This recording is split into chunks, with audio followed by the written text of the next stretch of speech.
Just like every American family, the budget makes hard choices: fund what we must, cut where we can, and reduce what we borrow, Mulvaney added. He said the plan would also request federal funds for opioid treatment programs and improving the health of military veterans.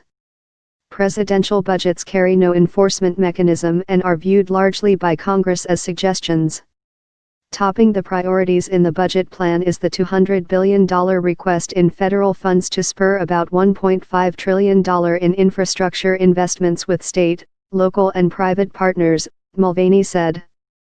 Following last week's congressional passage of a two-year spending plan, Mulvaney said the administration was also seeking $21 billion to jumpstart key elements of the infrastructure initiative.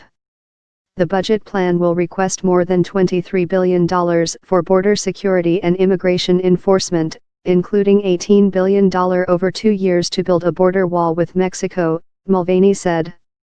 Trump has promised to build the border wall to keep out illegal immigrants and drug smugglers. Democrats oppose funding the wall, which they view as unnecessary.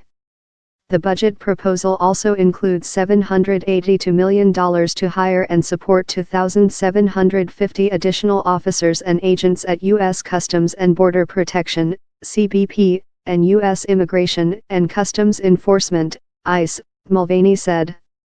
The budget also seeks $85.5 billion in discretionary funding for veteran health services, including homelessness programs, readjustment counseling, and vocational rehabilitation. The budget request will be delivered to Congress only days after Trump signed into law a bipartisan spending agreement hammered out by lawmakers that will increase domestic spending by $300 billion over 2 years, including $165 billion in defense spending and $131 billion in non-military domestic spending.